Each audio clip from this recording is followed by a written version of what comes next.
আমার 7 জুন আমি আশরাফুজ্জামান আশা ব্রিগেডে জানাই সে আমাকে টার্গেট করা ছিল এবং সে আমাকে রেপ করে। আমাকে যখন রেপ করছে আমাকে বলছে তুই কাউকে বলবি না, তোর বললে কিন্তু তুই এখানে গুম করে ফেলা দেবো। আমি ভয় কারোর কাছে বলতে পারি নাই। মেজর মুরাদের স্ত্রীকে এই ব্রিগেডিয়ার জেনারেল আশরাফুজ্জামান আশা তিনি ধর্ষণ করেছেন। কিভাবে ধর্ষণ করেছেন, কি কি করেছেন সব আপনারা আজকে আমার ভিডিওতে প্রমাণ সহ তারপরে দেখবেন। আমার হাজব্যান্ড BA 6193 6493, তার বিয়ের নাম্বার SM মাহবুবুল মুরাদ, সে 47 লং কোর্সের অফিসার। এবং আমি ময়ূরাক্ষী সোনিয়া আজকে আপনাদের সবার সামনে আসছি। আজকে আমি ভিক্টিমাইজ বলে আমার হাজবেন্ডকে মে মাসের 16 তারিখে FDCM করে ধরে নিয়ে যাওয়া হয় এবং মেঘনা গ্রুপে নাকি কর্মচারীর বাসা থেকে সে 200 কোটি টাকা মেরে দিছে এবং তাকে নিয়ে যাওয়া হয়। এরপর থেকে আমার জীবন যুদ্ধ শুরু হয়েছে এবং আমি বাসা থেকে আমার 25 মিনিটের সময় দেওয়া হয় এবং বের করে দেওয়ার কথা বলা হয়, কিন্তু আমি বের হয়ে যেতে পারার জন্য রাত দুপুরবেলা আমি ছুটাছুটি করা শুরু করে দিই, কিন্তু কোনো কাজ হয় না, কোনো কিছুই আমি করতে পারি না। তখন আমার সবাই মিলে ওনাদের পা হাতটা জড়ায় ধরে আমি থাকার চেষ্টা করি। তারা আমার করুণা করে বলছে যে থাকেন। সেইখানে যে আমি যে তাদের যে টার্গেট ছিলাম এটা আমি জানতাম না এবং আমি বুঝতে পারি নাই। আমাকে 25 তারিখে বাসায় এখানে থাকার আশ্বস্ত করে ব্রিগেডিয়ার জেনারেল আশরাফুজ্জামান আশা স্টেশন কমান্ডার হিসেবে এবং লগেরিয়া। তারা সবাই মিলে বলছে যে আমি এখানে থাকতে পারবো এবং ব্যবস্থা করতে পারবো। আমি স্বপ্নচূড়া 502 নির্ঝর এরিয়াতে আসি এবং আমি এখানে থাকার চেষ্টা করছি। তারপরে তারা আমাকে দিয়ে এখানে রাখার কিছুদিনের মধ্যে আমার 7 জুন আমি আশরাফুজ্জামান আশা ব্রিগেডে জানাই সে আমাকে টার্গেট করা ছিল এবং সে আমাকে রেপ করে। আমাকে যখন রেপ করছে আমাকে বলছে তুই কাউকে বলবি না, তোর বললে কিন্তু তুই এখানে গুম করে ফেলা দেবো। আমি ভয় কারোর কাছে বলতে পারি নাই, কারণ আমার কোনোভাবে কোনো আত্মীয় স্বজন বাপ মা কেউ বেঁচে নাই। আমার বাবা মা মরে গেছে, কেউ নাই আমার। আমি করতে বাধ্য হয়েছি, তাহলে আমাকে ভয় দেখানো হয়েছে। আমার মেয়ে ছোট বাচ্চা, আমি কার কাছে দেবো, কেউ তো নাই। পরে তাকে আমি 10 জুন আমাকে জোরপূর্বক আমাকে ভয় পেতে দেখে কনভিন্স করার পরে সে আমাকে ডিভোর্স দিয়েছে। তারপরে আমি তাকে বিয়ে করছি এবং সে আমাকে বিয়ে করছে।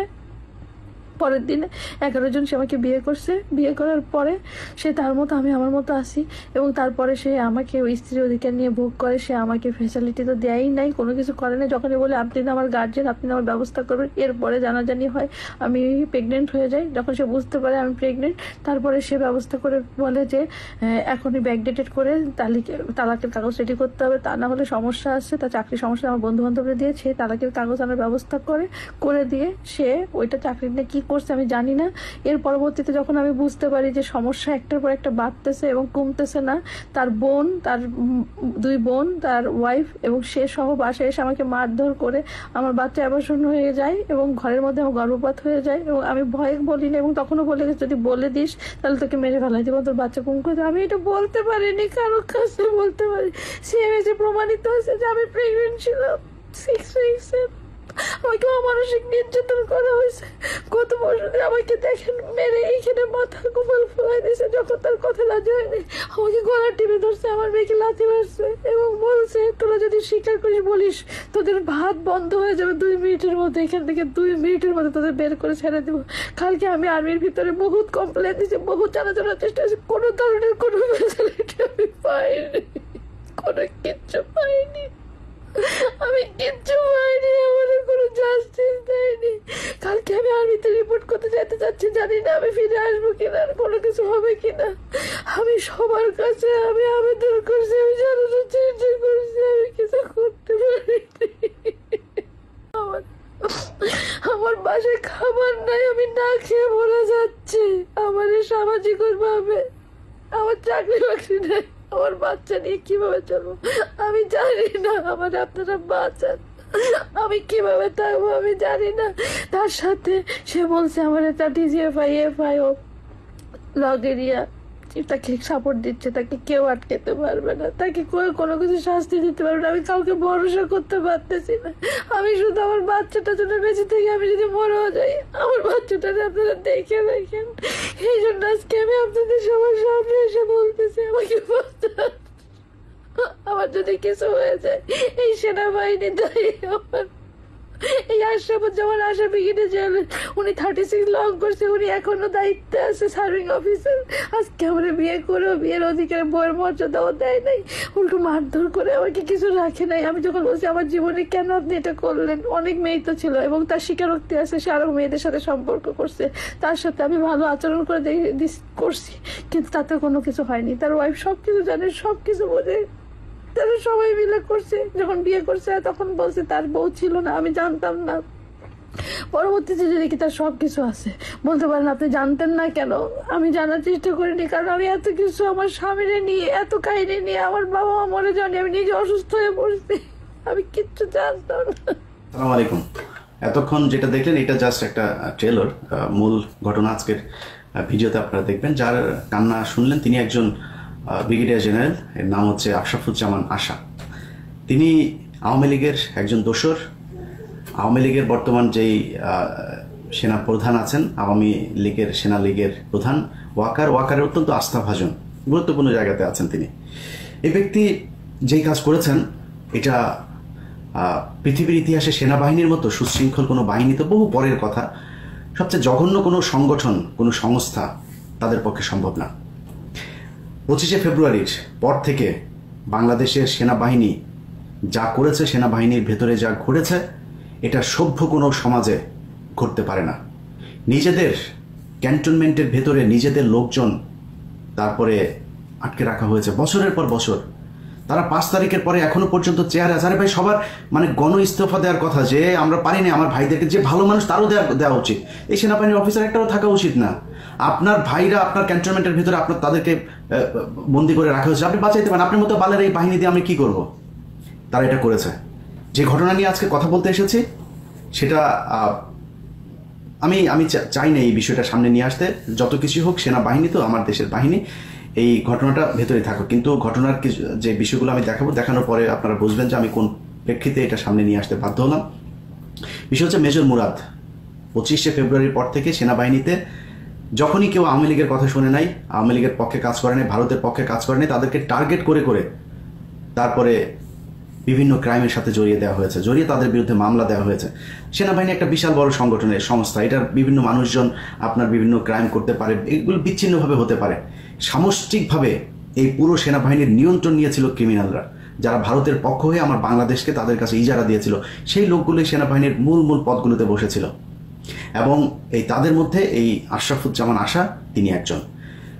মেজর মুরাদ তার স্ত্রীকে এই আশরাফুজ্জামান আশা ধর্ষণ করেছে। আমি আবারও বলছি, মেজর মুরাদের স্ত্রীকে এই ব্রিগেডিয়ার জেনারেল আশরাফুজ্জামান আশা তিনি ধর্ষণ করেছেন। কিভাবে ধর্ষণ করেছেন, কি করেছেন, সব আপনারা আজকে আমার ভিডিওতে প্রমাণ সহ তারপরে দেখবেন। গত কুরবানির ঈদের রাতে তাকে ধর্ষণ করা হয়। প্রেক্ষাপটটা আরেকটু পেছনে। মেজর মুরাদকে গ্রেফতার দেখানো হয় একটা মেঘনা গ্রুপের একজন এমপ্লয়ি, তিনি আবার আওয়ামী লীগেরও একজন নেতা। তার বাসাতে ডাকাতি করতে গিয়েছিলেন। তো ডাকাতি করতে যাওয়ার পরে তিনি ধরা পড়েছেন, তারপরে তার বিরুদ্ধে মামলা হয়েছে, জেলখানায় গিয়েছেন। এই যে মামলাটা হলো, জেলখানায় গেলে আমরা কোনো তথ্য প্রমাণ কোনো কিছুই দেখি নাই, তিনি জেলে চলে গিয়েছেন। এর আগেও কোনো 25 তারিখের পর থেকে এই পর্যন্ত অনেক সেনাবাহিনীর অফিসার গুম হয়েছেন, খুন হয়েছেন, হদিস নাই। মেজর জিয়া, যিনি প্রচণ্ড চৌকস একজন মেধাবী দেশপ্রেমিক অফিসার, খবর নাই কোথায় আছেন। এখন সরকার যে তাকে সহায়তা করবে সেটাও করছেন। আমি নিজে কয়েকটা দপ্তরে এটা নিয়ে ফাইল ফরওয়ার্ড করেছি, কোনো খবর নাই। মনে হয় যেন তাদের মেজর জিয়াদেরকে তাদের দরকার নাই, এরকম একটা ভাব নিয়ে বসে আছেন। তো এই লেভেলের অনেক অফিসারকে তারা মানে এই বলির পাঠা বানিয়েছেন। এই ব্যক্তিকে জেলখানায় পাঠানো হয়েছে। জেলখানায় পাঠানোর পরে তার স্ত্রী শত অফিসার একজন কোনো ধরনের ধান্দা পানি কোনো কিছুতে জানেন, যেহেতু আওয়ামী লীগের পক্ষে কাজ করে নেই, টাকা পয়সা তো কামাইতে পারে নাই। তিনার নুনান্তে পান্তা ফুরন অবস্থা, ঢাকা শহরে ছিল, যা বেতন পেয়েছে সেটা দিয়ে সংসার চলেছে, পরিবার নিয়ে ছিল, বাচ্চা ছিল।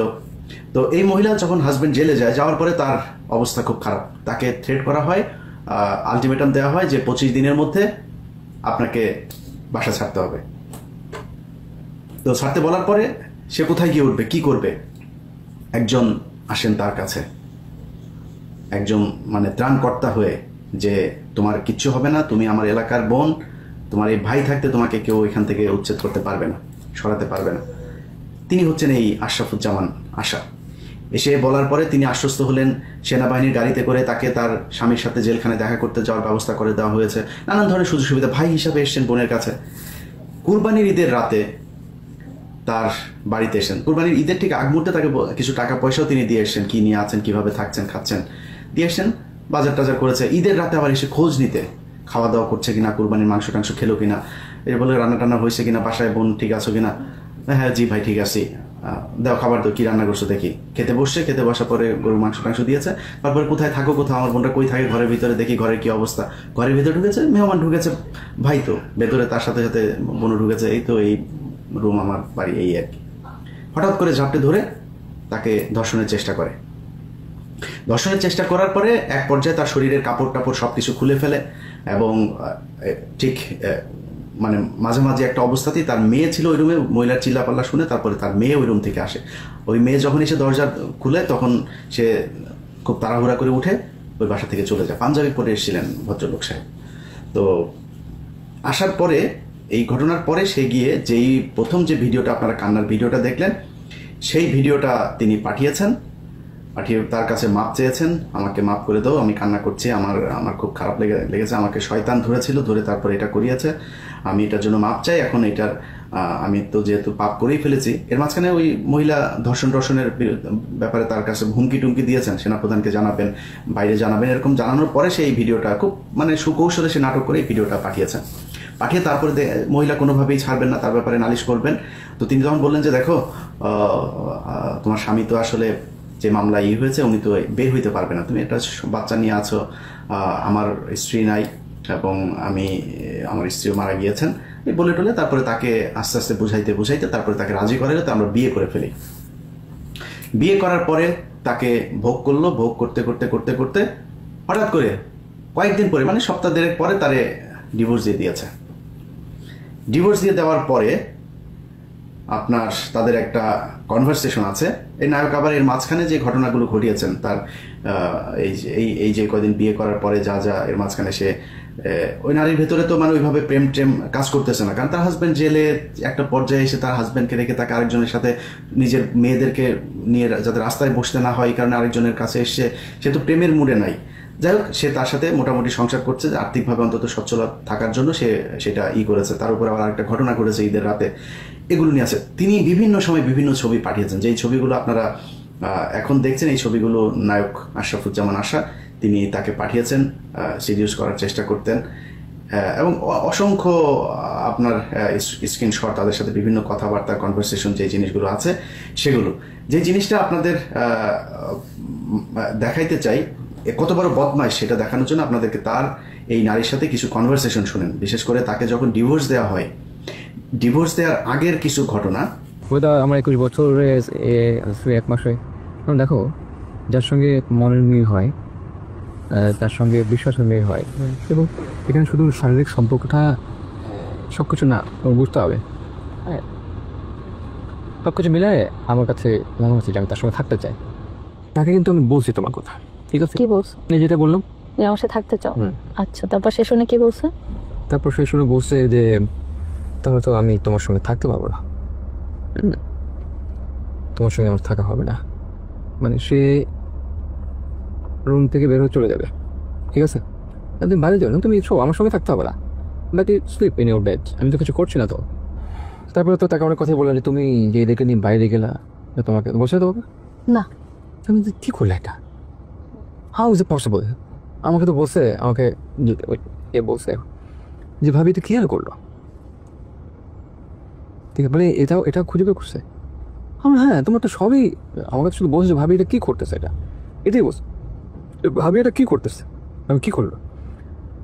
তুমি যা করছো পানিটাকে খোলা করে, ঠিক আছে? তাহলে আমার হাজব্যান্ড আরেকজনকে নিয়ে রাতে যখন করতেছে, আরেকজনটা কে? সে আরেকজনটা কে? আমি জিজ্ঞাসা করছি। হ্যাঁ, তোমাকে। সে আরেকজনটা কে?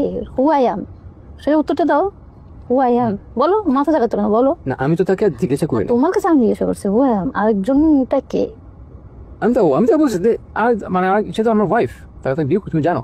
তিনি এই কদিনের ভিতরে তিনি আবার প্রেগনেন্ট হন। আপনারা এখন যেই নথিটা দেখছেন এটা হচ্ছে সিএমএইচ এর, তিনি যে গর্ভবতী এইটার পেপার, এই পেপারে তিনার এই কাগজটাও এটা আমরা পেয়েছি হাতে। যে কাগজটা আপনারা দেখছেন এটা হচ্ছে CMH এর তিনি যে প্রেগনেন্ট হয়েছেন সেটার কাগজ, এবং এইটা যখন তিনি জানানোর পরে তাকে করা হয়, তাকে মারধর করা হয়। এই আশরাফুজ্জামান আশা, তার স্ত্রী, তার বোন এবং সাথে আরো কয়েকজন এসে এই এনার নাম হচ্ছে ময়ূর সোনাক্ষীর বাসায় আসেন, এসে তারপরে তাকে মারধর করেন, তার মেয়েকেও মারধর করেন, মারধর করে তাকে গর্ভপাত ঘটান। এই যে গর্ভপাত ঘটিয়েছেন এটার পরে তাদের সাথে দেখা হয় এবং উনি এই ভদ্রমহিলা কিছু রেকর্ড নেন, তাদের সাথে যে কনভারসেশন হয়েছে এই কনভারসেশনটা শুনলে তারপরে বুঝতে পারবেন যে এই ব্রিগেডিয়ার কত বড় মাপের একটা লম্পট এবং বদমাশ, এবং কোনো মানে ঢং কোনো কিছু না, মানে এমনিতেই বলে দিচ্ছেন অনর্গল তিনি করেছি, বিয়ে করি না, করেছি, ছেড়ে দিয়েছি, ইচ্ছা হয়েছে তাই ছেড়ে দিয়েছি, এই টাইপের। আমি সেই অডিওটা একটু আপনারা শুনেন, তাহলে বুঝতে পারবেন যে সে কত বড় মাপের বদমাশ। কি করবেন? নামও অনেক রাতে রেখেছি, নামবো না তো, আমি কনভিন্স না হওয়া পর্যন্ত করবো না তো। আমি তো ধৈর্য ধারণ করে এতদিন ছিলাম, তো ধৈর্য ধারণ করার রেজাল্ট এটা হতে পারে না তো আমার সাথে। আচ্ছা ঠিক আছে, তোমার যেটা ভালো মনে করো, ভালো যেটা করছি ভালো করছি। কি করছেন বলেন, সেটা কি ভালো করছেন আর কি করছেন? তোমাকে আর কি তো বিয়ে করছি, তারপরে পরে ডিভোর্স পেতে শেষ আর কি। তাহলে বিয়ে করছেন তো? বুঝলাম, টেস্টের জন্য বিয়ে করছি। আর ডিভোর্সটা টেস্টের জন্য ডিভোর্স। বিয়েটা কি ছেলে খেলা হয়েছে? হ্যাঁ, বিয়েটা ছেলে খেলা ছিল। আপনি কি আমি এটা অবশ্যই ছেলে খেলা না, কেন এটা সাক্ষী রাখি রেখে বিয়ে করছি না। তারপরে কি মানে এটা হালাল করছেন?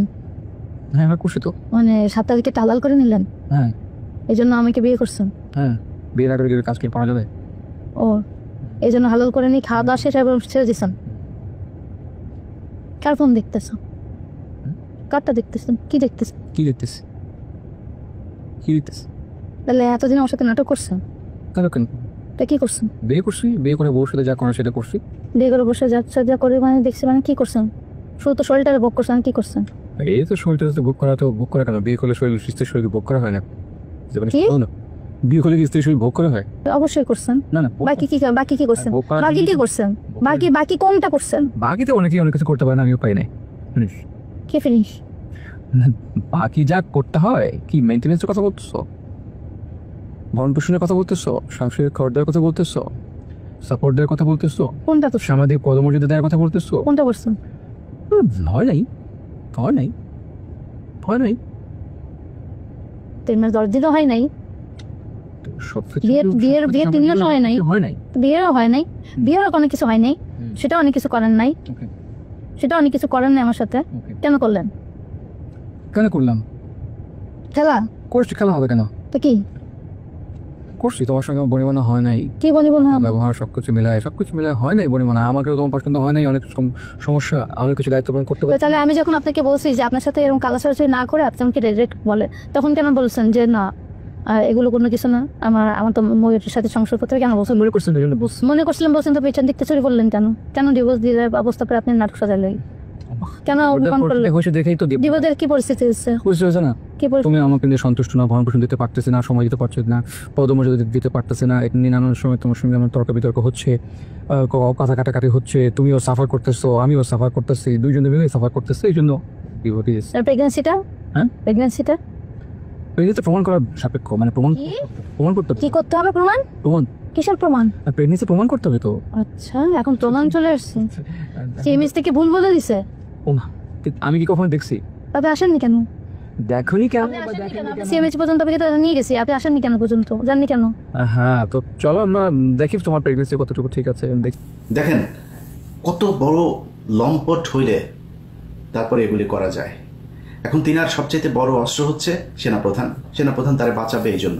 আচ্ছা, এবার মূল বিষয়টা বলে, আমি চেয়েছিলাম যে এটা সেনাবাহিনীর বিষয়, যেহেতু হয়তো আমি এই আশারে ফোন করতাম যে ভাই এটা আপনি এই মহিলাকে যা ক্ষতি করেছেন, মহিলার তো বাচ্চা নিয়ে সে অসহায় অবস্থায় ছিল, এই কারণে আপনার সাথে বিয়ে করতে রাজি হয়েছে, হয় তাকে স্ত্রীর মর্যাদা দেন অথবা তাকে এমন একটা কিছু করে দেন যাতে এই নারীটা সারা জীবন ভালোভাবে থাকতে পারে, তার বাচ্চাদেরকে নিয়ে যেন তার পথে বসতে না পায়। আমার সাথে এই মহিলা যেদিন কথা বলেন, এই মহিলা কথা বলার পরে আমি বিষয়টা সেনাবাহিনীকে জানাই সেনাবাহিনীকে যে কোনো একজন অফিসারকে জানাই যে তিনি আইএসপিআর এ আছেন। আমি আইএসপিআরকে বলি যে দেখেন ভাই, আপনি এই বিষয়টা তাকে আমি একটা টেক্সট করি, তারপরে তাকে পুরো বিষয়টা বললাম ডিটেল। সে আমাকে বলে যে আপনি এটা লিখিত দেন, কি বলতে চান আমাকে একটু ডিটেল। আমি তাকে ডিটেল সেটা পাঠালাম। পাঠানোর পরে আমি ভিডিওটা যখন রেকর্ড করছি সেটা আপনারা দেখবেন রাতে, ঠিক আগের দিন রাতে আমার সাথে তার কথা হয়, না একদিন আগে, 2 দিন আগের রাতে কথা হয়। রাতে যখন কথা হয়, কথা বলে তিনি ঘুমিয়েছেন। সকালে ভোরে উনি আমাকে আবার ফোন করলেন, খুব শরীর কাঁপছে, মানে গলা টলা কেঁপে তারপরে কথা বলছে, ভাই আমাকে মেরে ফেলবে, আমার পুরো বাড়ি সেনাবাহিনী ঘিরে ফেলেছে। কি হয়েছে? সেনাবাহিনীর লোকজন উঠে আসলেন, একজন মেজর ভদ্র মহিলার নাম সম্ভবত ফারিয়া, আরেকজন সাথে আরেকজন মেজর পুরুষ ছিলেন, আরও কিছু সেনাবাহিনীর লোকজন উপরে উঠেছেন। তার ঘরের ভেতরে 2-3 জন ঢুকে তারপরে তার সাথে কথা বলছেন। কি কথা হয়েছে, তাদের কি দাবি, আমার সাথে কথা বলার কারণে তাদের সেনাবাহিনীর কত ক্ষতি হয়ে গেছে, আপনারা একটু ওই ভদ্র মহিলা মেজর যিনি ছিলেন তার বক্তব্য শুনেন। স্যার ইস্যুটা আসলে যিনি যেহেতু সিভিল জেলে আছেন, এটা কিন্তু তেমন আজ একটা জানবেন সেটা আপনি বলতে চাচ্ছেন, বলতে চাচ্ছি যে উনি যেটা বলে আপনি যেটা বলছেন যে সম্মানহানি করেছেন, ব্যাপারটা একমত, সেটা কিন্তু অ্যাক্সিডেন্ট বা সেটা হচ্ছে যে জানতো না, এটা কিন্তু সিভিল জেলে যায়, এটা কিন্তু আমাদের কিন্তু ডগিয়ে থেকে তার কোর্স করছে আসলে কিন্তু সারা আর্মিতে সবাই জানে, সেটা নাই জানা থাকে। আর্মি বিষয়টা কিন্তু আর্মিতে একটা পিছনে ঘটনা ঘটলে সিভিল ব্যাপার কিন্তু দেখা যাচ্ছে এটা না ভাই ভাই ভাই যে আমাদের ক্যান্টনমেন্টের ভিতরে পারিশ্রমিক পাচ্ছে, এটা না হয় অনেক সময় দাঁড়া যায়, বাট একজন সিভিল জেলে মনীষ স্যার বা যারা মানে বাইরে সিভিল জেলে যারা গেছে, ইস্যুটা কিন্তু জানাজানি হয়। আমি আপনার কথাটাকে বুঝেন, জানাজানি হয়। আমার তো কেউ নেই, সেখান থেকে সে লোক ডেকে এনে মানুষকে জানানো দরকার নাই, সেটাই বলতেছি। আমি সেটাই বলতেছি, সে লোক ডেকে এনে ভয় দেখায় এনে এবং সবাইকে ডেকে এনে সেটা করলো কেন? আমার কথাটা হচ্ছে এটাই, সে ডেকে এনে করার সাহসটা পাইল কোথায়? তবে এখানে যেই কাজটার কথা আপনি বলছেন, যে রিলেশনটা বলছেন, এটা একজন ইন্ডিভিজুয়ালের এগেইনস্টে আপনি বলতেছেন, এবং আপনিও একজন ইন্ডিভিজুয়াল। একটা ইনসিডেন্ট হয়েছে, একটা না অনেকগুলো, অনেক ধরনের হয়ে গেছে আপনাদের দুইটা ইন্ডিভিজুয়ালের মাধ্যমে মধ্যে অনেক ধরনের ইনসিডেন্ট হয়েছে। হ্যাঁ, বিষয়টা এরকম। এখন উনি জানাচ্ছেন লোকদের, এটা একটা জিনিস, এটা একটা পার্সোনাল ইমেজ নষ্ট হয়েছে, আপনার ইমেজ নষ্ট হয়েছে, আপনি যেটা বলছেন। তো আপনি যে কাজটা করছেন, এই ইস্যুটা আপনি বাইরে এমন একজনকে জানাইছেন যেটা জন্য পুরো আর্মির ইমেজ এফেক্টেড। এটা কি ঠিক হলো? মানে আমরা একই সাথে কষ্ট পেয়েছি, প্লাস আমরা এটা পছন্দ করি নাই, জিনিসটা ভালো লাগে নাই আমাদের, এটা আর কি। মানে আপনার পার্সোনাল ইমেজের জন্য আপনি দেখেন কতটা অ্যাগ্রেসিভ হয়ে গেছেন। পুরো আর্মির ইস্যুটা তাহলে কি হবে? একজন মানুষের জন্য পুরো আর্মিকে এইভাবে কি আমরা প্রশমিত করবো? করা উচিত? আপনি 24 বছর আর্মিতে, আর্মি সব বেনিফিট আমরা পাচ্ছি না ভাবে। আমরাও আর্মিকে দিচ্ছি, বাট এর চেয়ে আরো 10 গুণ আর্মি আমাদেরকে দিচ্ছে, সম্মান বলেন সবকিছু, সিকিউরিটি। ক্যান্টনমেন্টের মতো জায়গা বাংলাদেশের কোথাও আছে যে এতটা সিকিউরিটি? মানে এটাই বলছি যে আপনি আপনার নিজের সম্মানের জন্য আপনি এতটা অ্যাগ্রেসিভ হয়েছেন, আর আপনি এমন একজনকে জানাইছেন ইস্যুটা যে পুরো আর্মির সম্মান প্রশমিত। এই জিনিসটা আমরা কষ্ট পেয়েছি এবং আমাদের ভালো লাগে না, আমরা ভালোভাবে নিই না। এটা জাস্ট এই মেসেজটা, এটাই বোঝাতে আসছিলাম। আমি বুঝতে পারছি এটা আর কি। মানে যাই হোক, আর উনি প্রসিডিওর আপনারা ফলো করেন, হয়তো স্যারের কমে আসবে, মুভ করে দিবেন স্যার, এটা তো আছে। তো এই জিনিস বিবেচনায় নিয়ে একটু এমন কোনো ফার্দার স্টেপ নিয়েন না যেন মানে আপনিও বিপদে পড়েন, মানে সবকিছু একটা ছেলেবেলা লেগে যায়। এই ইস্যুগুলো একটু মাথায় রাখেন। দেখেন, সেনাবাহিনীর এই ভদ্র মহিলার কথাবার্তা শুনে আমার কাছে খুব ভদ্রই মনে হয়েছে। আমি ওনার ব্যাপারে আমার কোনো ধারণা নাই কিরকম। দেখেন আপা, আপনি এবং আপনাদের সেনাবাহিনীর লোকজনদেরকে বলি, আপনাদের এত বালের সম্মান, আপনাদেরকে না মানুষ এখন দোচে না, একদমই পাবলিক দোচে না। আপনাদের মতো এরকম শুয়োরের বাচ্চা, এই ধরনের শুয়োরের বাচ্চা পৃথিবীর কোনো দেশের সেনাবাহিনী নাই। আপনারা সম্মান নিয়ে বাঁচেন, আপনাদের কিসের বালের সম্মান? আপনারা ঘুষ খান, এখন ধান্দাবাজি করেন, রাষ্ট্রের টাকা মারেন। আপনারা বালাইসা ওইদিকে এই কি বলে নারায়ণগঞ্জে, রূপগঞ্জে, ওইদিকে সাভারে, এইদিকে ঢাকার অর্ধেকটা আপনারা দখল করে এখানে বসে আছেন। আপনারা শুধু খাওয়া ধান্দাবাজি ছাড়ার কোনো, আপনাদের এত টাকা পয়সা আসে কোত্থেকে? এক একজন বিশাল জমিদার হয়ে যায়, একজন কর্নেল, একজন মেজর, ব্রিগেডিয়ার, সব ধান্দাবাজি। আপনারা এখন আর খুব ভালো জায়গা শেপে নাই। আপনারা এখন ঘুষ খান, ধান্দাবাজি করেন, মানুষ গুম করেন, খুন করেন, রাষ্ট্রের বিরুদ্ধে কাজ করেন। আপনাদের কিসের বালের ইয়ে? আপনাদের অফিসার আপনার এই ক্যান্টনমেন্টের ভিতরে গুম হয়ে থাকে। আপনারা কি বালের বাহিনী হয়েছেন? আপনাদের দোচে নাকি মানুষ? এখন দোচে আপনারা? কেউ দোচে না আপনাদেরকে। এত বাল সম্মানিত কোনো কিছু বাল হয়ে যান নাই, যা আপনাদের সম্মানহানি হয়ে যাচ্ছে এটা দিয়ে। সম্মানহানি, ও যখন একজন আপনার এই মহিলা, মানে বাইরের কেউ, আরেক দেশের কেউ, এই মহিলা তো আপনার মেজরের স্ত্রী, আপনি সেনাবাহিনী তাকে ওন করেন না? আপনি কি করেছেন? এই যে গত 2-3টা মাস মহিলা ঘুরেছে আপনাদের পিছনে, আপনারা তার অ্যাপ্লিকেশনটা পর্যন্ত নিতে করেন নাই, অ্যাকসেপ্ট করেন নাই। সেনাপ্রধানের সাথে দেখা করতে চেয়েছে, আপনারা দেখা করতে দেন নাই, কারণ ওই ব্যক্তি আপনাদের লোক। আর যদি আপনি সম্মানের কথা চিন্তা করেন, আশা এতদিন ধরে চাকরিতে আসে কিভাবে? জানেন তো, বিষয়গুলো তো ভেতরে আপনারা জানাজানি করেছেনই অলরেডি। জানার পরে সে চাকরিতে আসে কিভাবে? তার বন্ধু শামস, ওইদিকে ডিজিএফআইতে আছে জাহাঙ্গীর, তারপরে আরো মহিলা কয়েকজনের নাম বলেছে। এগুলো কিভাবে আছে আপনার এখানে? এদেরকে তো সরাইতে হবে। এদেরকে যদি না সরাই আপনি সেনাবাহিনীর সম্মান নিতে চান, আপনারা এক বালা আনছেন ওই বিডিআর এর উপরে সব দোষ দিয়া আপনারা আর্মির সম্মান খোঁজেন। বিডিআররা আপনারা মারছে নাকি? পিছন দিয়ে মারছে বিডিআররা আপনাদেরকে? সেনাবাহিনীরা মারছে পিছন দিয়া? বিডিআর আপনারা করেন নাই, আকাম কুকাম আপনারা করেন নাই? বিডিআরের টাকা পয়সা, ওদের ডাল ভাতের টাকা পর্যন্ত মারছে ফকিন্নির বাচ্চারা কোথাকার। তোরা কিসের সোভার ক্লাস রে, কিসের সুপিরিয়র? তোরা ফকিন্নি। তোরা দেশের চাল ডাল পর্যন্ত, পাবলিকের চাল ডালের টাকা বিডিআরের এই সৈনিকরা, গরিব মানুষেরা এগুলি করছে, তাদের 100 টাকা 200 টাকা পর্যন্ত তোরা মেরে দিছিস। ফকিন্নির বাচ্চারা আসে যেন ভাব মারাইতে, তুই তোর সেই ইয়েটাও তো নাই, বিডিআরের সমান সম্মানও তোর নাই। তুই আসিস এই জায়গায় ভাব মারায় তোর সম্মান মারাইতে আসিস। কিসের সম্মান? তো তোরা ভোট চুরি করিস, ভোট চুরির সাথে জড়িত তোদের সেনাবাহিনী। সারা দেশে এখন যত অপকর্ম আকাম কুকাম হচ্ছে সব তোরা করাচ্ছিস। বিএনপির যেই শ্রেণীটা চাঁদাবাজ, সেই শ্রেণীটাকে তোরা সব জায়গায় শেল্টার দিচ্ছিস। আর ভালো যারা বিএনপির ভালো নেতা, ত্যাগী নেতা যারা আছে, তাদেরকে তোরা বিরুদ্ধে কাজ করছিস, আর চাঁদাবাজদেরকে তোরা শেল্টার দিস। তোরা দেশে থাকা অবস্থা তোরা ম্যাজিস্ট্রেসি পাওয়ার নিয়ে আসিস। দেশে চাঁদাবাজি হয় কেমনে? কে করে আমার জানার দরকার নাই। এনসিপি করে, বিএনপি করে, জামাত করে, আমার জানার দরকার নেই। কে করে, যে করে, তোর কেউ না করছে ধরতে তোরা ধরছিস না। আওয়ামী লীগের হত্যা মামলার আসামি ধরার আপনার দায়িত্ব দেয়নি। এক মেজর আমার এই 2-3 দিন আগে বলছে যে ভাই আমাদেরকে এটার অর্ডার নাই, এটার ব্যাপারে আমাদের ইনস্ট্রাকশন দেওয়া আছে যে আওয়ামী লীগ হত্যা মামলা ওইটা আমাদের কাজ না। আমরা এখন দেশে আমাদেরকে পাঠিয়েছে এখনকার আইন শৃঙ্খলা। তোমার আইন শৃঙ্খলা করতে গেলে আওয়ামী লীগের লোকজনের ধরা যাবে না, এটা লেখা আছে না? যাতে দেশের এই মুহূর্তে যত সমস্যা আওয়ামী লীগ আর তোরা।